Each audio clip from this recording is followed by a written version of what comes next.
G'day everyone and welcome to another edition of Chris Rankin's Music Crush.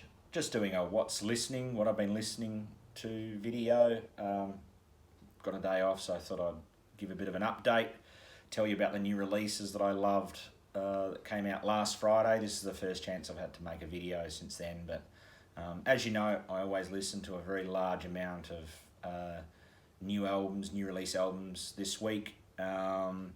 Save them into a folder of the album covers so I can remember which ones I love for later on, and then I revisit them periodically and then through the year. So then later on I do my top 100 albums of the year at the end. The list is growing pretty well. I've got 172 albums of this year saved into that folder out of about 340, 350 new releases that I've listened to that have been released this year. So it's a pretty good strike rate so far. This week I loved Helslave, the brand new album by Helslave. The new Gojira album is brilliant, so catchy.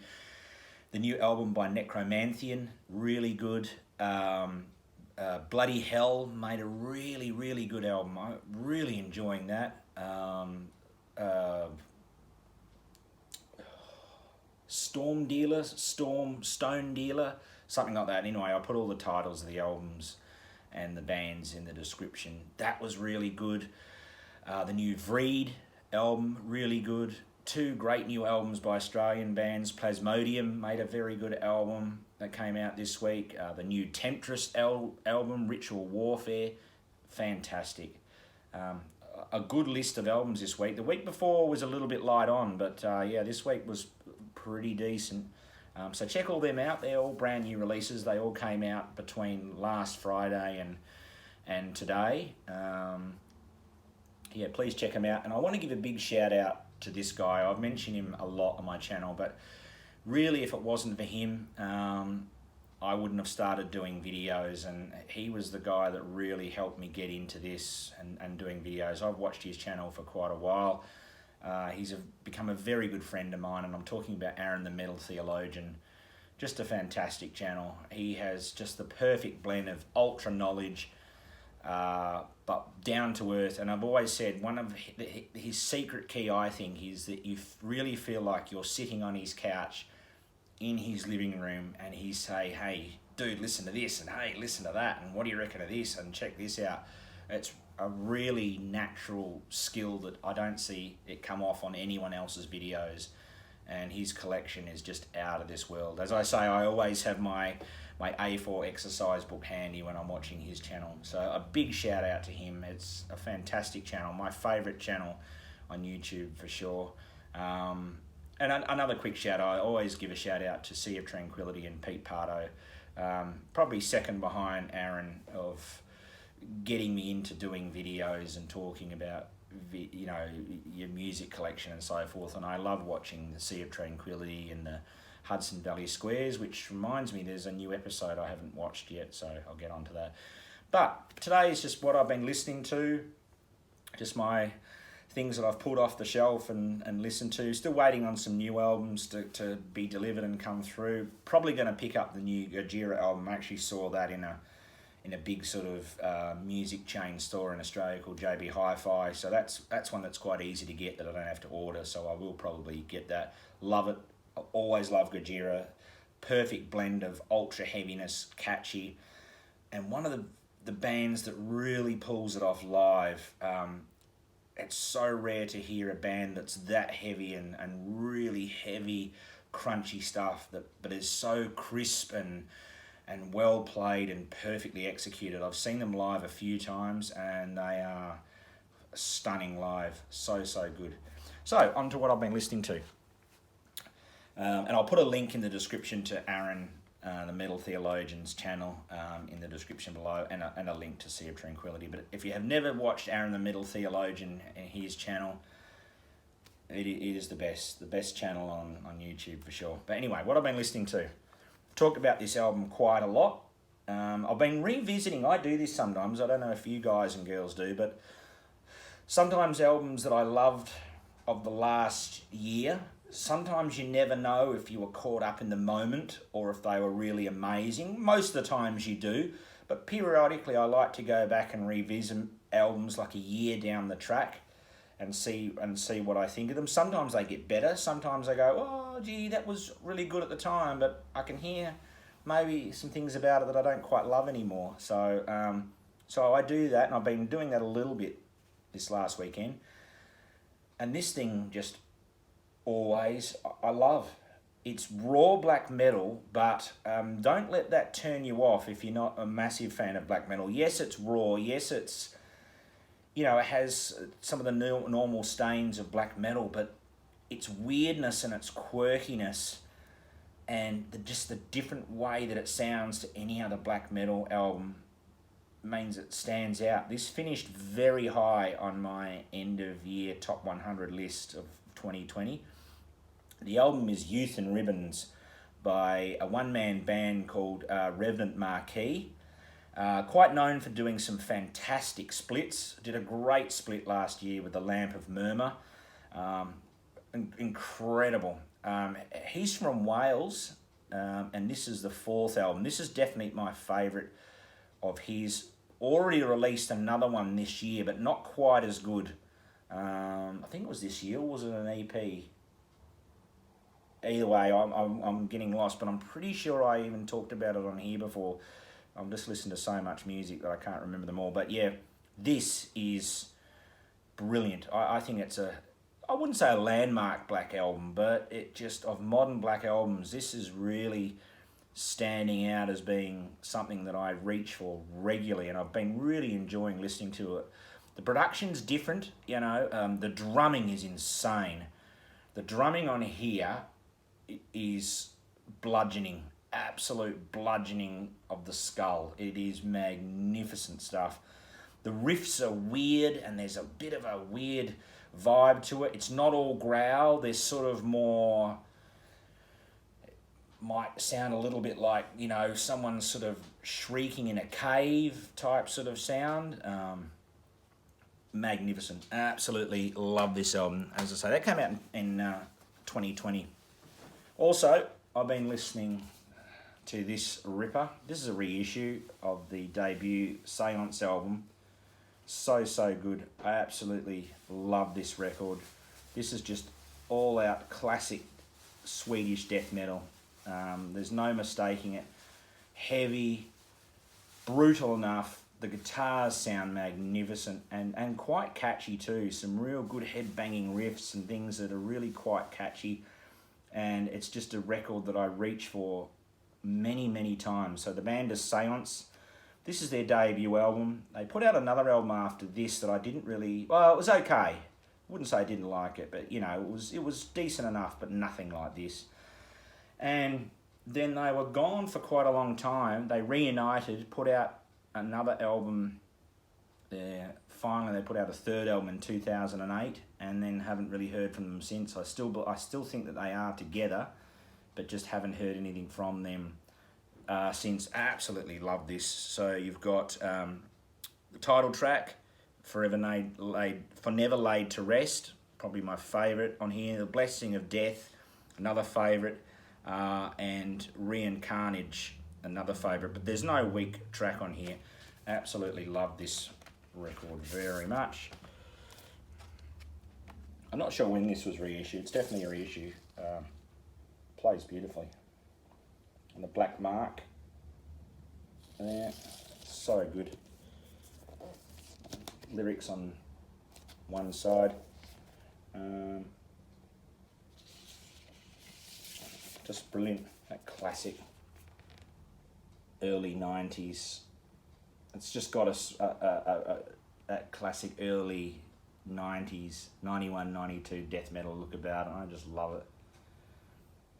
I was 18 at the time, and I've told you all the story before about Death and Messiah, how they put me on to death metal when those albums, Scream Bloody Gore and Extreme Cold Winter, came out in 87, and so this period from 87 to 95, I was just all things extreme, but death metal was just obsessed, and it's still my meat and potatoes for sure.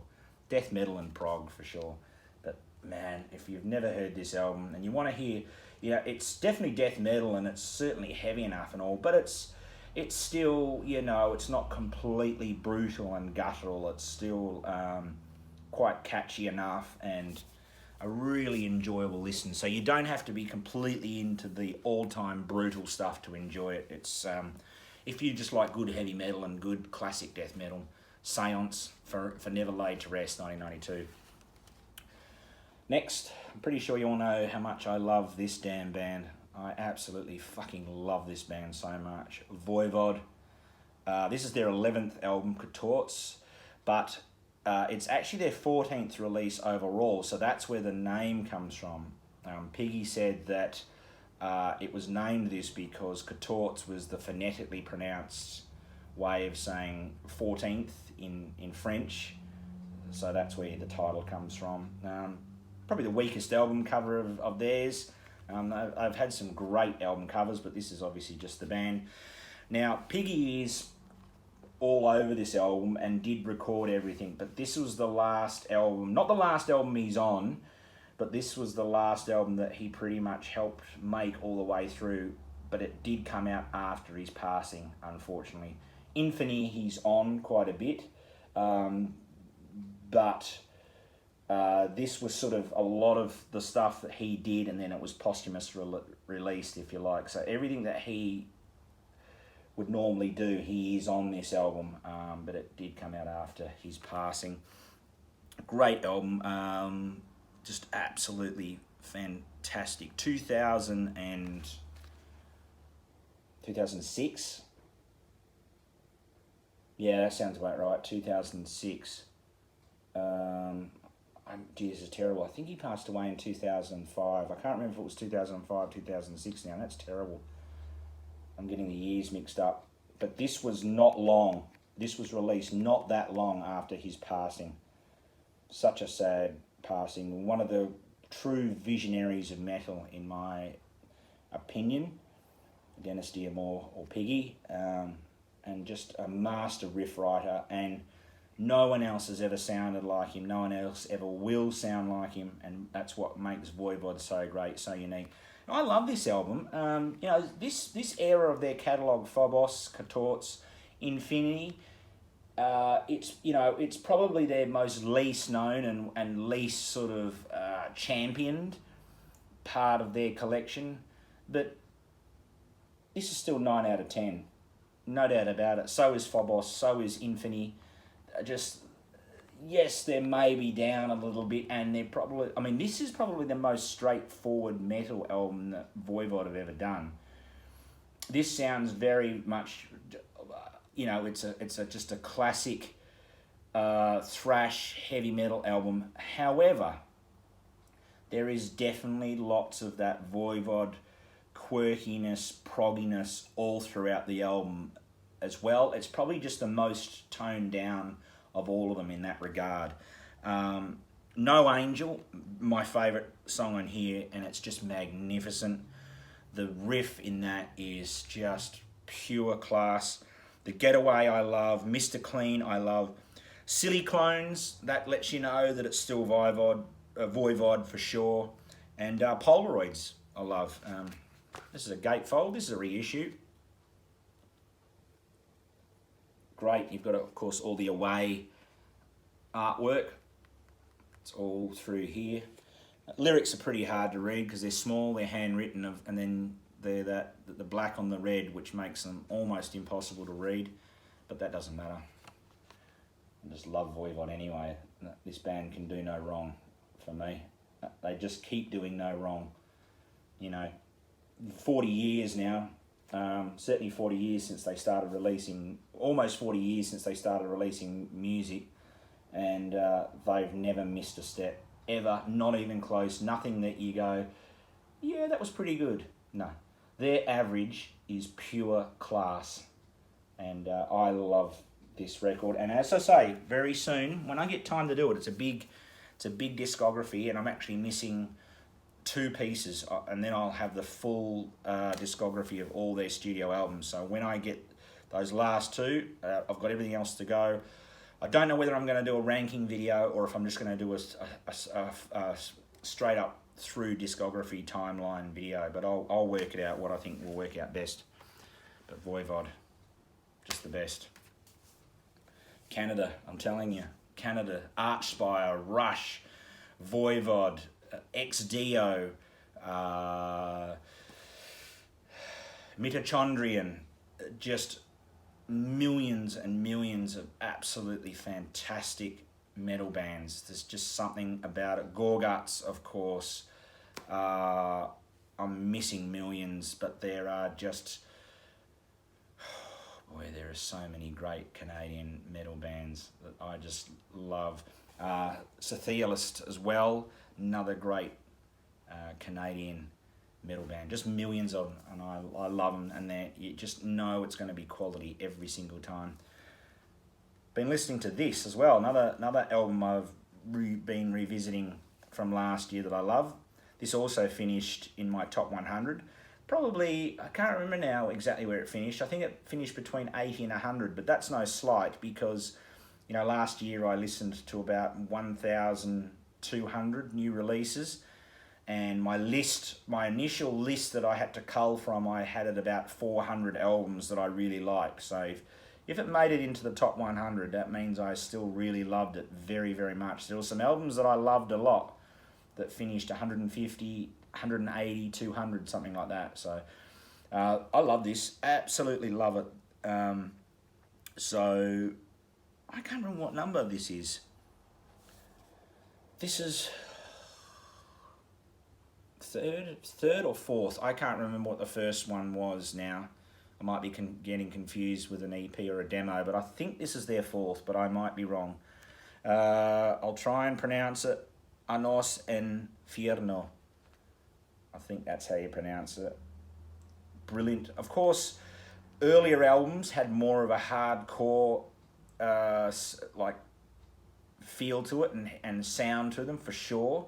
They were death metal mixed with hardcore punk. Very, very concrete, sort of heavy, really, really in-your-face heavy. This one's more death metal, death doom metal, but still cinder block heavy. This is like a haul pack truck, huge big mining truck rolling over your big toe heavy. That's how heavy this thing is. It's just nasty. Sounds so good. My favourite songs on this are La Injustica, Saka, and Santa Muerte. Absolutely love it. Love it to bits. Got quite a bit more catchiness to it than some of the other albums have, I think. A little less of the hardcore, a little less of that hardcore punk sound and the sort of just straight up abrasiveness. It's still nasty. It's still queasy listening, that's for sure. But they're a little bit more hooks, and I think maybe the songwriting is getting just a little bit more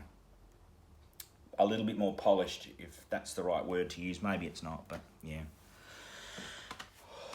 Always got some time for some Armoured Saint. Love this album. Of course, their second album, Delirious Nomad.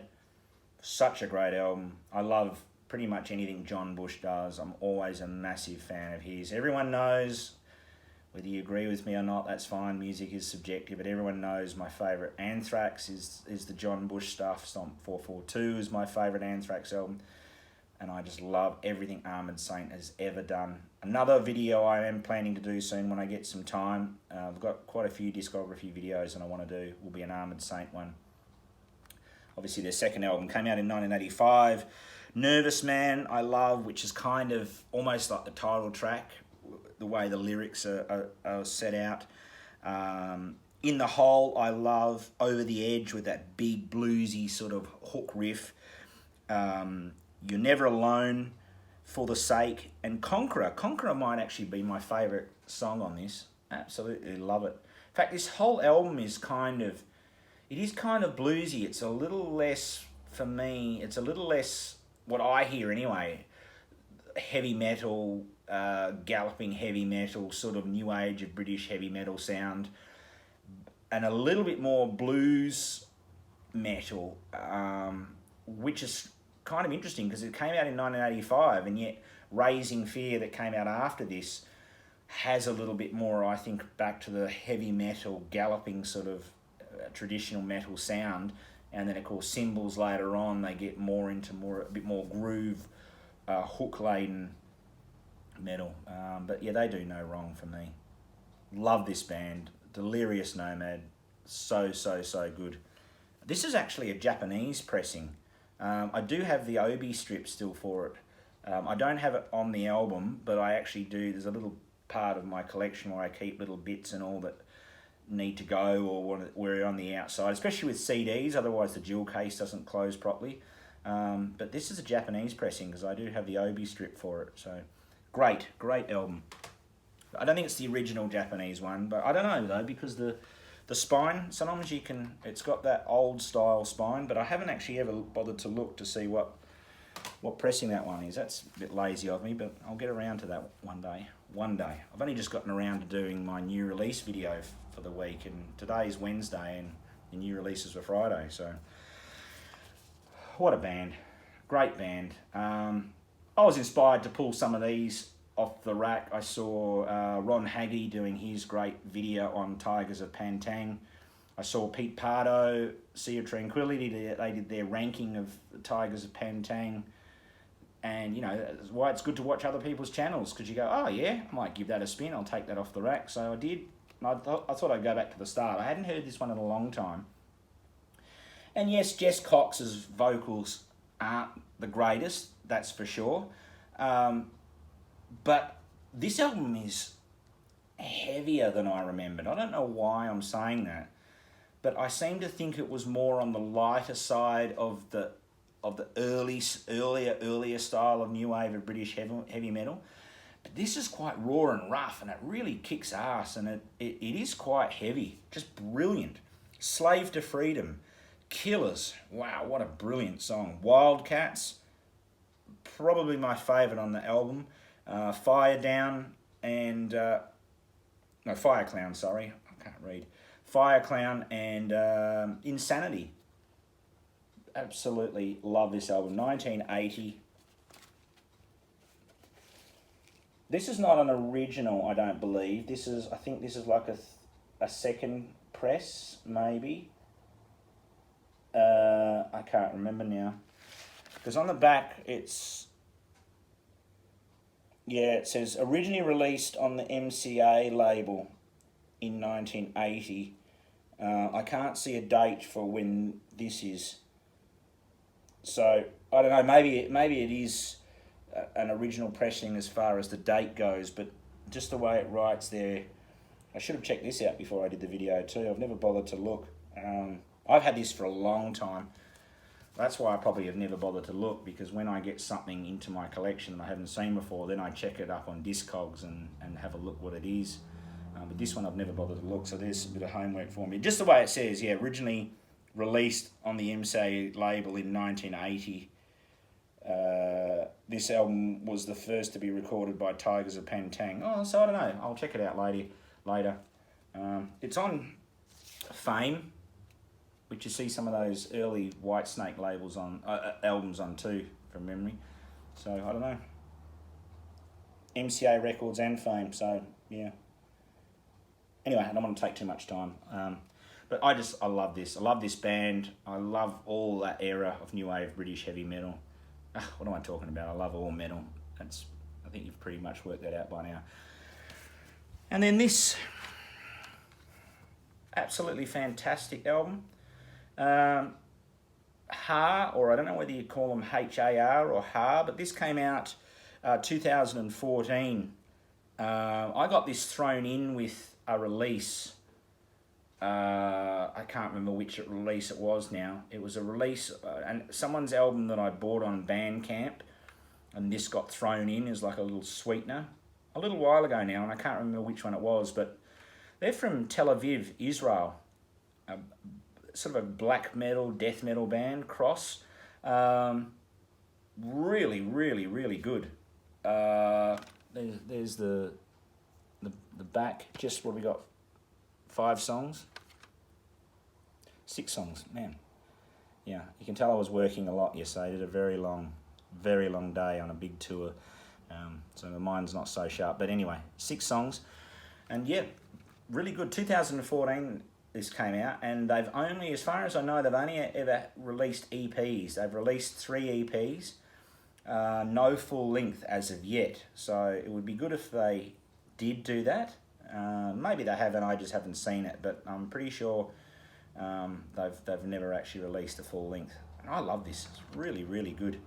Really heavy, dark, some quite brutal lyrics too, actually, but yeah, which, yeah, it's brilliant. Absolutely brilliant stuff.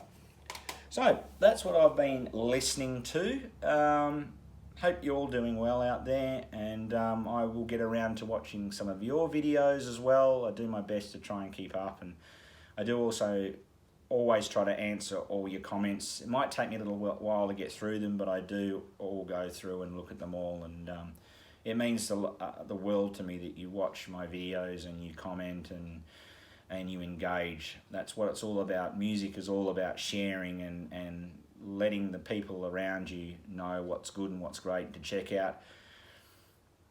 And the worst thing, if you ask me, you can ever do is listen to the same 20 bands that you listened to in high school and never move on. For me, music is all about is expanding as much, as big as you possibly can. And my mind, even at 46, my mind is a dry sponge, and I'm all about soaking up as much music, and not just metal, all genres.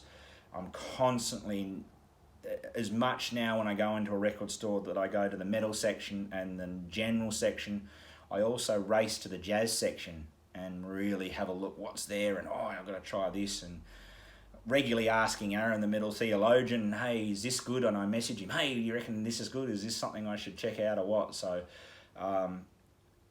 keep doing that, everyone. It's the spice of enjoying music, is to keep expanding and listening. And I always say one of the best things about music is when you get an album, whether it's brand new or just new to you or something you've never heard before, and you either press play for the very first time or the needle drops on the record, is that anticipation of you're about to hear something for the very first time. It could be terrible, could be weird, could be mediocre, could be absolutely bloody awesome, but that anticipation of hearing that bit of music that could change your life potentially, and you're hearing it for the first time, I think is a feeling that's extremely hard to replicate in any other part of your life. And yeah, I love it. So thanks very much for watching, and I'll catch you very soon.